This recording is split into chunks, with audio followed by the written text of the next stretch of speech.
Rocking star Yash ಅವರ ನಟನೆಯ ರಾಮಾಯಣ ಚಿತ್ರ ಇತ್ತೀಚೆಗೆ ಬಹಳಷ್ಟು ಸದ್ದನ್ನು ಮಾಡಿತ್ತು.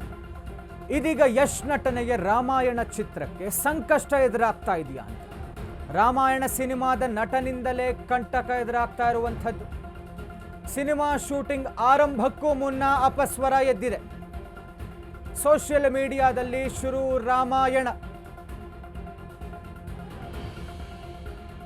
ರಾಮಾಯಣ ಚಿತ್ರದ ನಟನ ಬಗ್ಗೆ ಬಿಸಿ ಬಿಸಿ ಚರ್ಚೆ ಆರಂಭ ಆಗಿರುವಂಥದ್ದು. ಯಶ್ ಅವರ ನಟನೆಯ ರಾಮಾಯಣ ಚಿತ್ರಕ್ಕೆ ಸಂಕಷ್ಟ ಎದುರಾಗ್ತಾ ಇರುವಂಥದ್ದು. ಸಿನಿಮಾ ಶೂಟಿಂಗ್ ಆರಂಭಕ್ಕೂ ಮುನ್ನವೇ ಇದೀಗ ಸೋಷಿಯಲ್ ಮೀಡಿಯಾದಲ್ಲಿ ಒಂದು ರೀತಿಯಾದಂಥ ಚರ್ಚೆ ಆರಂಭ ಆಗಿದೆ. ಇದರ ನಾಯಕ ನಟನ ವಿರುದ್ಧವೇ ಒಂದು ಚರ್ಚೆ ಆರಂಭ ಆಗಿರುವಂಥದ್ದು. ರಾಮಾಯಣ ಚಿತ್ರದ ವಿಚಾರವಾಗಿ ಇದೀಗ ಅಪಸ್ವರ ಎದ್ದಿದೆ. ಬಹಳಷ್ಟು ಬಿಸಿ ಬಿಸಿ ಚರ್ಚೆ ಆಗ್ತಾ ಇದೆ. ಒಂದು ಕಡೆ ನಮ್ಮ ಕನ್ನಡದ ನಟ ಯಶ್ ಅವರು ರಾವಣನ ಪಾತ್ರ ಮಾಡ್ತಾ ಇದ್ದಾರೆ. ಆ ಒಂದು ಪಾತ್ರ ರಿವೀಲ್ ಆಗಿತ್ತು. ಆ ವಿಚಾರವಾಗಿ ಬಹಳಷ್ಟು ಹೈಪ್ ಕ್ರಿಯೇಟ್ ಮಾಡಿತ್ತು. ಒಂದು ಬೇರೆ ರೀತಿಯಾದಂಥ ಎಕ್ಸ್ಪೆಕ್ಟೇಷನ್ ಕ್ರಿಯೇಟ್ ಮಾಡಿತ್ತು. ರಾಮಾಯಣ ಚಿತ್ರ ಬಹು ತಾರಾಗಣ ಇರುವಂಥ ಚಿತ್ರ, ಬಹುಭಾಷೆಯಲ್ಲಿ ಬರ್ತಾ ಇರುವಂಥ ಚಿತ್ರ. ನಮ್ಮ ಕನ್ನಡದ ನಟ ಆ ರೀತಿಯಾದಂಥ ಒಂದು ಪಾತ್ರದಲ್ಲಿ ಗುರುತಿಸ್ಕೊಳ್ತಾ ಇರುವಂಥದ್ದು. ಬಹಳಷ್ಟು ಎಕ್ಸ್ಪೆಕ್ಟೇಷನ್ ಕ್ರಿಯೇಟ್ ಮಾಡಿದಂಥ ಚಿತ್ರ ಇದೀಗ ಒಂದು ಅಪಸ್ವರ ಎದ್ದಿರುವಂಥದ್ದು. ಸೋಷಿಯಲ್ ಮೀಡಿಯಾದಲ್ಲಿ ಎಲ್ಲ ಕಡೆ ಭಾರಿ ಚರ್ಚೆಗೆ ಗ್ರಾಸ ಆಗಿರುವಂಥದ್ದು. ಸಿನಿಮಾ ಶೂಟಿಂಗೇ ಶುರುವಾಗಿಲ್ಲ.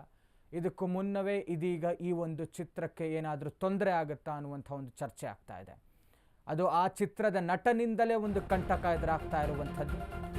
ನಟ ರಣಬೀರ್ ಕಪೂರ್ನಿಂದಲೇ ರಾಮಾಯಣ ಶುರುವಾಗಿರುವಂಥದ್ದು. ಬಾಲಿವುಡ್ ಸ್ಟಾರ್ ರಣಬೀರ್ ನಡವಳಿಕೆಗೆ ಆಕ್ಷೇಪ ವ್ಯಕ್ತವಾಗ್ತಾ ಇದೆ. ರಾಮನ ಪಾತ್ರ ಮಾಡ್ತಾ ಇರುವಂತಹ ರಣಬೀರ್ ಕಪೂರ್ ಗೋಮಾಂಸ ತಿನ್ನುವ ಬಗ್ಗೆ ರಣಬೀರ್ ಕಪೂರ್ ಹೇಳಿಕೆಯನ್ನು ಕೊಟ್ಟಿದ್ರು. ಈ ಹಿಂದೆ ರಣಬೀರ್ ಕಪೂರ್ ಹೇಳಿಕೆ ಪ್ರಸ್ತಾಪಿಸಿ ತೀವ್ರವಾದಂತಹ ಆಕ್ಷೇಪ ವ್ಯಕ್ತವಾಗ್ತಾ ಇದೆ. ಶ್ರೀರಾಮನ ಪಾತ್ರ ನೀನ್ಯಾಕೆ ಅಂತ ಟ್ರೋಲ್ ಶುರುವಾಗಿದೆ. ನನಗೆ ಗೋಮಾಂಸ ಇಷ್ಟ ಎಂದಿದ್ರು ಈ ಬಾಲಿವುಡ್ ನಟ ರಣಬೀರ್ ಕಪೂರ್. ಇದೀಗ ಅದೇ ಚಿತ್ರದ ನಾಯಕ ನಟ Ranbir ಕಪೂರ್ನಿಂದಲೇ Ramayana ಶುರುವಾಗಿರುವಂಥದ್ದು.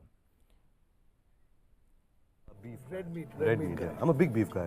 I'm a more mutton, paya, beef. Red meat. Yeah. I'm a big beef guy. I'm a more mutton, paya, beef. Red meat. Yeah. I'm a big beef guy. I'm a more mutton, paya, beef. Red meat. Yeah. I'm a big beef guy. Ranbir Kapoor ಈ ಹಿಂದೆ ಒಂದು ಹೇಳಿಕೆಯನ್ನು ಕೊಟ್ಟಿದ್ರು. ನಾನು ಗೋಮಾಂಸ ತಿಂತೇನೆ, ನನಗೆ ಗೋಮಾಂಸ ಇಷ್ಟ ಅಂತ ಒಂದು ಹೇಳಿಕೆಯನ್ನು ಕೊಟ್ಟಿದ್ರು. ಇದೀಗ ಈ ಒಂದು ಹೇಳಿಕೆಯೇ, ಈ ನಟನ ನಡವಳಿಕೆಯೇ ಇದೀಗ ಚರ್ಚೆಗೆ ಗ್ರಾಸ ಆಗಿರುವಂಥದ್ದು. ನಾವೆಲ್ಲರೂ ಬಹಳ ಅಂದರೆ ಹಿಂದೂಗಳು ಪೂಜನೀಯ ಭಾವದಿಂದ ನೋಡುವಂತಹ ಆರಾಧ್ಯ ದೇವರು ಶ್ರೀರಾಮನ ಪಾತ್ರ ಮಾಡ್ತಾ ಇರುವಂತಹ ರಣಬೀರ್ ಕಪೂರ್ ಈ ರೀತಿಯಾದಂಥ ಹೇಳಿಕೆ ಕೊಟ್ಟಿರುವಂಥದ್ದು. ಗೋಮಾಂಸ ತಿನ್ನುವಂಥವರು ರಾಮನ ಪಾತ್ರ ಮಾಡೋದಕ್ಕೆ ಇದೀಗ ಆಕ್ಷೇಪ ವ್ಯಕ್ತವಾಗ್ತಾ ಇರುವಂಥದ್ದು. ರಾಮನ ಪಾತ್ರ ನೀನ್ಯಾಕೆ ಅನ್ನುವಂಥ ಒಂದು ಟ್ರೋಲ್ ಶುರುವಾಗಿದೆ ಇದೀಗ ಸೋಷಿಯಲ್ ಮೀಡಿಯಾದಲ್ಲಿ. ರಣಬೀರ್ ಕಪೂರ್ ಅವರ ಹೇಳಿಕೆ, ರಣಬೀರ್ ಕಪೂರ್ ಅವರ ನಡವಳಿಕೆಗೆ ಇದೀಗ ಆಕ್ಷೇಪ ವ್ಯಕ್ತವಾಗ್ತಾ ಇರುವಂಥದ್ದು. ಬಹಳಷ್ಟು ಹೈಪ್ ಕ್ರಿಯೇಟ್ ಮಾಡಿದಂತಹ ಚಿತ್ರ ಇದೀಗ ಆರಂಭದಲ್ಲೇ ಒಂದು ಅಪಸ್ವರ ಎದ್ದಿರುವಂಥದ್ದು ಇದರ ನಾಯಕ ನಟನಿಂದಲೇ.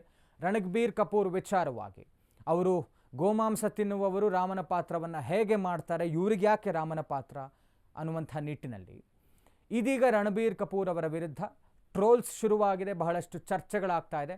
ಗೊತ್ತಿಲ್ಲ ಇನ್ನಷ್ಟೇ ಸಿನಿಮಾ ತಂಡದ ನಡೆ ಒಂದು ಕಡೆ ರಣಬೀರ್ ಕಪೂರ್ ಅವರೇ ಶುರು ಮಾಡ್ತಾರಾ ಅಥವಾ ಮುಂದುವರೆಸ್ತಾರಾ, ಇಲ್ಲವಾ ಏನಾದ್ರು ಚೇಂಜ್ ಆಗುತ್ತಾ, ಇದೆಲ್ಲವನ್ನು ಇನ್ನಷ್ಟೇ ಕಾದು ನೋಡಬೇಕಾಗಿರುವಂಥದ್ದು.